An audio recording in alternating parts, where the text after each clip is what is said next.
வணக்கம். பாருங்கள், சாக்லேட் செய்கிற கம்பெனி ஊட்டியில் இருக்குது. அது நாங்கள் இப்போ டூர் போயிருந்த போது பார்த்தோம். எவ்வளோ பியூட்டிஃபுல்லாக இருக்குதுங்க. அந்த சாக்லேட் க்ரீமு அழகாக ஒரு டேப்பில் வந்து கொட்டுற மாதிரி ஏதோ சம் இன்க்ரீடியன்ஸ் எல்லாம் ஆட் பண்ணுறாங்க. நாங்கள் அங்கே இருக்கவங்களை கேட்டதுக்கு அதெல்லாம் சொல்லக்கூடாதுங்க அப்படின்றாங்க. மெயினாக மில்க்கு, சுகர், அதுக்குண்டான ஃப்ளேவர்ஸ், இன்க்ரீடியன்ஸ் எல்லாத்தையும் ஆட் பண்ணி அதில் போடுறாங்க. நல்ல கூலாக உள்ளே இருக்குது. அது வந்து அந்த டேப்பில் விழுற மாதிரி வருது. அதுக்கடுத்து இந்த 3 சேம்பர் இருக்குதுங்க. அழகாக குட்டி குட்டியாக நல்ல பாக்ஸ் போல் வந்து விழுது. அது பாருங்கள், நல்ல ஜெம்ஸ் போல் இருக்குது. எல்லாம் அதை எடுத்து பேக் பண்ணுறாங்க.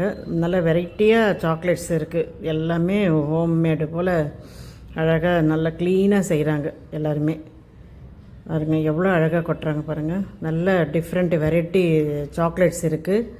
அதில் நட்ஸு, ஆல்மண்ட், கேஷ்யூஸ் இப்போ எல்லா நட்ஸும் போட்ட மாதிரி மிக்சடும் இருக்குது. நல்ல அட்ராக்டிவாக இருக்குது. அப்படியே வெவ்வேறு டிசைன்ஸில் இருக்குது. ரொம்ப அழகாக மிஷின்ஸ் நிறைய இருக்குது. நல்லா அந்த மிஷின் மூலமாக அழகாக பேக் பண்ணி ரொம்ப அட்ராக்ட் பண்ணி அது சேல்ஸ் ஆகுதாங்க. நல்லா இருக்குதுங்க. ஊட்டியில் இந்த சாக்லேட் கம்பெனி வந்து சூப்பராக இருக்குது. எல்லாருமே இதை வந்து அட்ராக்ட் பண்ணும்போது அந்த ஜெம்ஸ் போல் இருக்குது பாருங்கள். அதெல்லாம் நல்லா இருக்குது. நல்ல டேஸ்ட்டாக இருக்குது, க்ளீனாக இருக்குது. அதனால் நிறைய பேர் இதை வாங்குகிறாங்க. நல்ல அருமையான டேஸ்ட்டான மெட்டீரியலுங்க இது. சூப்பராக இருக்குது. ஊட்டியில் நீங்கள் யாருக்கு உங்களுக்கு ஒரு மாதிரி சான்ஸ் கிடைக்குது அது போல் அப்படின்னும்போது இந்த சாக்லேட் கம்பெனி பாருங்கள். நல்ல ஒரு குழந்தைங்கள்லாம் இதை பார்த்து அவங்களுக்கு ஒரு மைண்டில் ஐடியா கிடைக்கும். ஓ, இப்படி தான் சாக்லேட் செய்கிறாங்க, இது போல் பேக் பண்ணுறாங்களா அப்படின்னு சொல்லிட்டு அவங்களுக்கு ஒரு நல்ல மனசில் ரெக்கார்ட் ஆகும். இது போல் செய்கிற மெத்தட் எப்படின்னு தெரியுது உங்களுக்கு. நல்லா அழகாக அடுக்கி வச்சுருக்காங்க.